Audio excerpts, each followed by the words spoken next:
6월 21일 금요일 아침 묵상에 함께 해주신 여러분들 환영합니다. 오늘도 우리가 읽고 같이 묵상하는 말씀이 우리들의 삶에 구체적인 힘이 되고 기도 되고 빛이 되는 복된 하루 되시길 축복합니다. 오늘 말씀 사도행전 23장 12절부터 35절 같이 읽겠습니다. 날이 새매 유대인들이 당을 지어 맹세하되 바울을 죽이기 전에는 먹지도 아니하고 마시지도 아니하겠다 하고 이같이 동맹한 자가 40여 명이더라. 대제사장들과 장로들에게 가서 말하되 우리가 바울을 죽이기 전에는 아무것도 먹지 않기로 굳게 맹세하였으니 이제 너희는 그의 사실을 더 자세히 물어보려는 척하면서 공회와 함께 천부장에게 청하여 바울을 너희에게로 데리고 내려오게 하라. 우리는 그가 가까이 오기 전에 죽이기로 준비하였노라 하더니 바울의 생질이 그들이 매복하여 있다함을 듣고 와서 영내에 들어가 바울에게 알린지라. 바울이 한 백부장을 청하여 이르되 이 청년을 천부장에게로 인도하라. 그에게 무슨 할 말이 있다 하냐 하니 천부장에게로 데리고 가서 이르되 죄수 바울이 나를 불러 이 청년이 당신께 할 말이 있다 하여 데리고 가기를 청하더이다 하매 천부장이 그의 손을 잡고 물러가서 조용히 묻되 내게 할 말이 무엇이냐 대답하되 유대인들이 공모하기를 그들이 바울에 대하여 더 자세한 것을 묻기 위함이라 하고 내일 그를 데리고 공회로 내려오기를 당신께 청하자 하였으니 당신은 그들의 청함을 따르지 마옵소서. 그들 중에서 바울을 죽이기 전에는 먹지도 않고 마시지도 않기로 맹세한 자 40여 명이 그를 죽이려고 숨어서 지금 다 준비하고 당신의 허락만 기다리나이다 하니 이에 천부장이 청년을 보내며 경계하되 이 일을 내게 알렸다고 아무에게도 이르지 말라 하고 백부장 둘을 불러 이르되 밤 제3시에 가이사랴까지 갈 보병 200명과 기병 70명과 창병 200명을 준비하라 하고 또 바울을 태워 총독 벨릭스에게로 무사히 보내기 위하여 짐승을 준비하라 명하여 또 이 아래와 같이 편지하니 일러스되 클라우디오 루시아는 총독 벨릭스 가깝게 문안하나이다. 이 사람이 유대인들에게 잡혀 죽게 된 것을 내가 로마 사람인 줄 들어 알고 군대를 거느리고 가서 구원하여다가 유대인들이 무슨 일로 그를 고발하는지 알고자 하여 그들의 공회로 데리고 내려갔더니 고발하는 것이 그들의 율법 문제에 관한 것뿐이요 한 가지도 죽이거나 결박할 사유가 없음을 발견하였나이다. 그러나 이 사람을 해하려는 관계가 있다고 누가 내게 알려주기로 곧 당신께로 보내며 또 고발하는 사람들도 당신 앞에서 그에 대하여 말하리라 하였나이다 하였더라. 보병이 명을 받은 대로 밤에 바울을 데리고 안디바드리에 이르러 이튿날 기병으로 바울을 호송하게 하고 영내로 돌아가니라.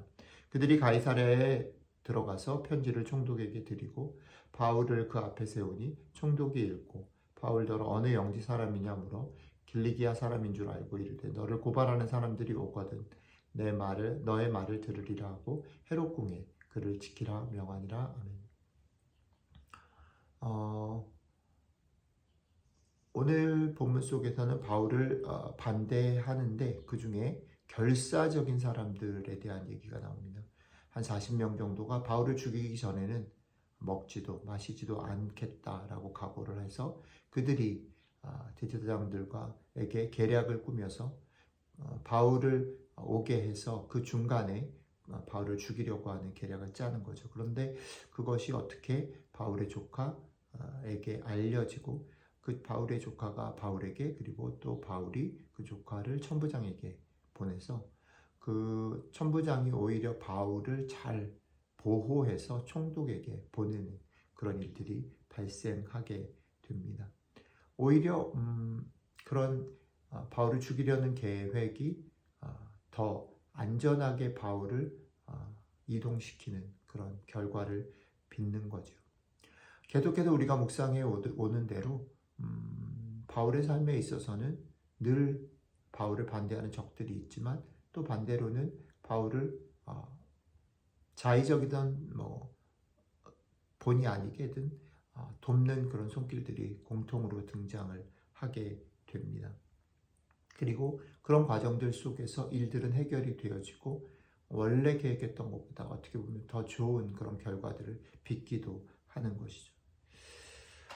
우리가 증인으로 살아가는 삶에도 이와 비슷한 어떤 일들이 벌어지는 겁니다. 우리는 종종 이것을 영적인 싸움이다라고 말하기도 하지요. 우리를 어떤 계획 없이 괴롭히고 어렵게 만들고 우리를 미워하는 사람들이 있죠. 예상치 못한 어떤 사건들이 늘 있고 또 그런 일들 때문에 낙심하기도 하고 때로는 그런 일들 때문에 너무 좋아하기도 하는 그런 삶들이 우리 속에 계속 반복됩니다. 근데 조심해야 될 것 중에 하나는 뭐냐면, 그리고 오늘 말씀을 좀 주목해 보아야 할 부분 중에 하나는 이런 것 같아요. 많은 그리스도인들이 자신에게 벌어지는 많은 여러 가지 일들, 또 많은 사람들의 그런 관계들 속에서 우리가 영적인 싸움을 하고 있다. 그래서 뭐 길을 가다가 넘어져도, 또 어떤 사람이 나에 대해서 험담을 해도 그 모든 것을 대단히 영적인 싸움인 것으로 받아들여서 그것들을 어떻게든 이겨내거나 그것들을 민감하게 싸워 이기려고 하는 그런 태도들을 취할 때가 많이 있는데요.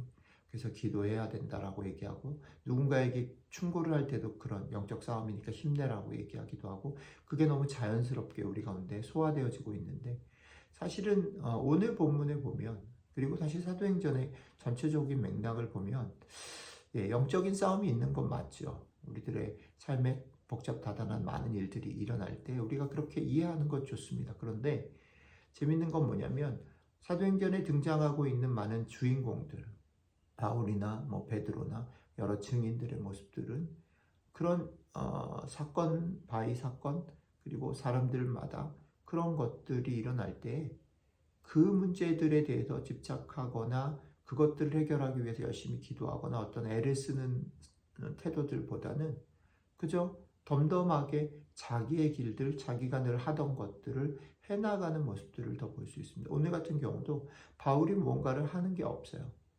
바울은 그냥 있고 또 오면 또 전달하고 이런 것들, 그리고 자기가 갈 길들을 그냥 가는 것이죠. 어떤 게 정말 믿음의 태도인가? 라는 질문들을 또 오늘 본문이 하고 있는 겁니다. 계속 반복되어지는 얘기들인데, 믿음의 태도가 뭘까? 믿음을 가지고 가는 게 뭘까?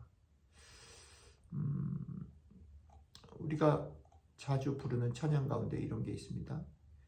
세상의 유혹 시험이 내게 몰려올 때, 거짓과 속임수로 가득 찬 세상에서 어디로 갈지 몰라 머뭇거리고 있고, 주위를 둘러보면 아무도 없는 듯이 벌어지는 그런 상황들 속에서 내가 어떤 태도를 취할까? 후렴구에 이런 게 있습니다. 전쟁은 나에게 속한 것이 아니고 하나님께 속해 있다. 그러니까 사실은 그 사건, 나에게 벌어지는 일들에 연연하지 말고 이 모든 것이 하나님께 속해 있다는 것을 믿고, 나는 오히려 나에게 벌어진 일들보다는 내가 해야 될 일, 할 수 있는 일들에 집중하면서 덤덤하게 하나님께 맡기고 꼭 나아가는 삶, 이게 믿음의 삶일 수 있다라는 거죠. 오늘 우리들의 삶에서도 이 믿음이 있었으면 좋겠습니다.